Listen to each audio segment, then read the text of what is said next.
विज्ञान कक्षा में कक्षा 8 के बच्चों का बहुत स्वागत है। फिर मैं कुछ विज्ञान में नया लेके आई हूँ। जैसा कि मैंने आपको बताया था कि विज्ञान का एक टॉपिक जो आपने बिल्कुल नहीं सुना है वह है अंतरिक्ष प्रौद्योगिकी, यानी कि अंतरिक्ष तकनीकी। अंतरिक्ष से मतलब जानते हो? अंतरिक्ष यानी हमारे आकाश से ऊपर, स्पेस, जहाँ हमारा वायुमंडल ख़त्म हो जाता है उससे आगे शुरू होता है अंतरिक्ष। वहाँ जाने के लिए मानव ने तरह तरह की चीज़ें निर्मित की हैं जो सभी अंतरिक्ष प्रौद्योगिकी के अंतर्गत आती हैं। जैसे कि तुमने अभी पीछे सुना होगा चंद्रयान-2 के बारे में, कि चंद्रयान-2 भारत ने बनाया था चंद्रमा पे भेजने के लिए। उसका कोई एक प्रोजेक्ट तो सफल नहीं हुआ, बाकी वो अपना काम बखूबी कर रहा है। तो जो ये चंद्रयान बनाया गया ये है अंतरिक्ष प्रौद्योगिकी का एक हिस्सा। इसी तरह अंतरिक्ष प्रौद्योगिकी में रॉकेट बनाए जाते हैं, इस तरह के यान बनाए जाते हैं। रॉकेट को छोड़ने के लिए प्रक्षेपण यान बनाए जाते हैं। तो अंतरिक्ष प्रौद्योगिकी के में बारे में कुछ विशेष जानकारी देना चाहती हूँ। हमारे भारत में सबसे पहले अंतरिक्ष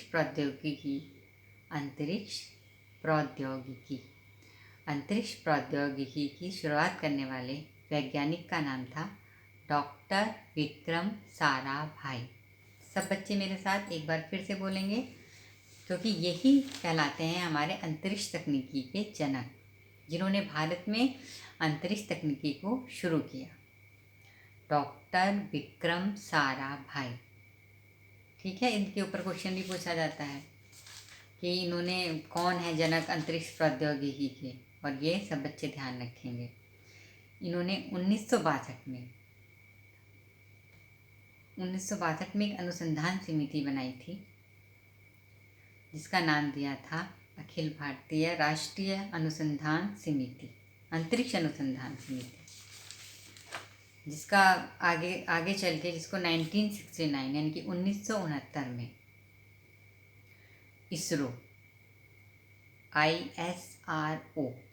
इसरो का नामकरण किया गया। इसकी फुल फॉर्म है भारतीय अंतरिक्ष अनुसंधान समिति। इसके हमारे जो अंतरिक्ष कार्यक्रम की शुरुआत है वो रॉकेट प्रक्षेपण से हुई थी, और उसके बाद आज हम इतने आगे निकल आए हैं। पहले हमें जब अपना उपग्रह कोई ऊपर अंतरिक्ष में छोड़ना होता था तो हमें किसी दूसरे देश की मदद लेनी पड़ती थी, लेकिन आज हम खुद इतने सक्षम हो गए हैं कि हम दूसरे देश के उपग्रह को अंतरिक्ष में पहुंचाने का जिम्मा लेते हैं और इसकी फीस भी पाते हैं। यानी कि व्यावसायिक रूप से अंतरिक्ष प्रौद्योगिकी को शुरू किया जा चुका है। हमने न जाने कितने रॉकेट बनाए हैं, न जाने कितने उपग्रह बनाए हैं। और इन सैटेलाइट का प्रयोग क्या होता है? जब तुम अपने फ़ोन पर बात करते हो तो वो फ़ोन पे बात तभी हो पाती है कि जब एक सैटेलाइट आपकी हेल्प कर रहा होता है।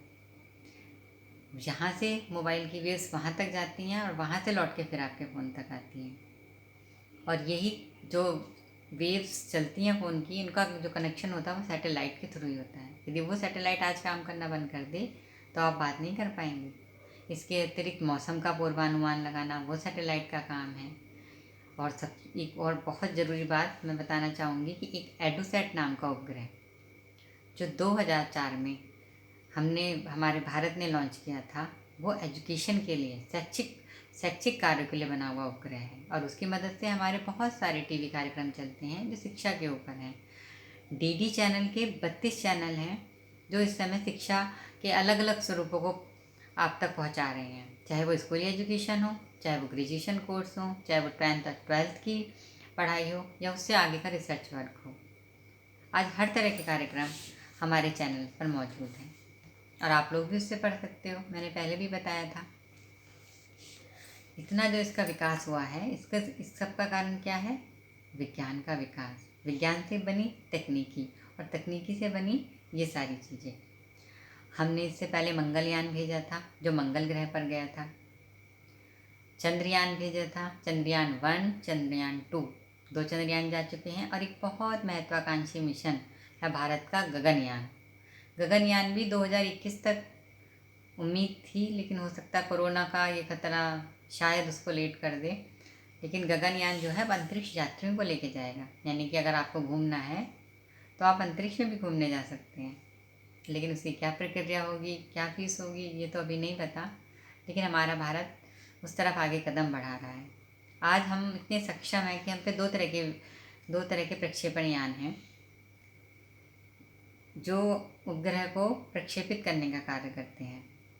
एक तो है ध्रुवीय, एक है भूस्थितिक। एक को हम PSLV कहते हैं, एक को हम GSLV कहते हैं। PSLV यानी कि ध्रुवीय उपग्रह प्रक्षेपण यान, GSLV यानी कि भूस्थितिक उपग्रह प्रक्षेपण यान। अब ये नाम थोड़े कठिन हैं और तुमने पहली बार सुने हैं। इनकी शॉर्ट फॉर्म जरूर याद कर लेना, GSLV, PSLV। और ये तुम्हारी किताब में है। मेरी वीडियो देखने के बाद किताब जरूर खोल के देखना और उन्हें ज़रूर पढ़ना, तभी वो तुम्हें याद होंगे। और भी मैंने कुछ नोट किया है, मैं देख लेती हूँ कुछ रहा तो नहीं है। दो तरह के प्रक्षेपण यान मैं बता ही चुकी हूँ। शिक्षा का उपग्रह एडुसैट, ये याद रखेंगे। ये हमारी शिक्षा के लिए जो उपग्रह छोड़ा गया था 2004 में, उसका नाम है एडुसैट। उपग्रह के काम क्या क्या होते हैं मैं बता चुकी। जैसे मोबाइल का है, दूरसंचार का, मौसम विभाग चेतावनी देता है कि कौन सा अब तूफान आने वाला है, कि बारिश होने वाली है, कि धूप निकलेगी, कि गर्मी रहेगी, कि ठंड होगी। इस तरह का जो सब कुछ कर पाता है वो सैटेलाइट के दम पर ही कर पाता है। नेविगेशन का काम, यानी कि जैसे कि गूगल मैप होता है जिससे हम रास्ता पूछते हैं। शायद तुम में से कुछ बच्चों ने इसका प्रयोग करा हो कि गूगल की एक ऐप होती है गूगल मैप, जिसमें अगर आप कहीं भी जाना है आप वहाँ का एड्रेस डालो तो आपको रास्ता बताते हुए चलती है। इसी तरह भारत ने भी अपने कुछ ऐसे सैटेलाइट छोड़े हैं जो इस तरह का नेविगेशन का काम करेंगे। ये तो अभी हम अमेरिका सैटेलाइट के थ्रू कर रहे हैं, और ये जो रास्ता दिखाने का काम है ये सैटेलाइट के थ्रू ही हो रहा है। यानी कि सैटेलाइट बहुत ऊंचाई से ऊपर से पृथ्वी के चित्र खींच के और तब वो आपको रास्ता बता रहा है ना। कितना अद्भुत! विज्ञान की दुनिया सचमुच अद्भुत है। इसको आप जितना समझोगे ये उतनी ही अच्छी लगेगी, लेकिन चीज़ों को समझने की ज़रूरत है। तो अंतरिक्ष प्रौद्योगिकी जो तुम्हारे लिए बहुत नई है, इसको ज़रूर आप अपनी बुक्स में एक बार पढ़ लेंगे। आधे पेज का केवल इसका कंटेंट है, इतना आप आराम से पढ़ सकते हैं। और इसलिए इस वीडियो को बस मैं इतना ही बना रही हूँ। इसको आप चाहें तो 1 या 2 बार देखें और कठिन शब्दों को दोबारा से समझें और इस तकनीकी को जानें, और हो सकता है तो अंतरिक्ष वैज्ञानिक बनने के बारे में सोचें। ओके बच्चों, बाय, गुड लक।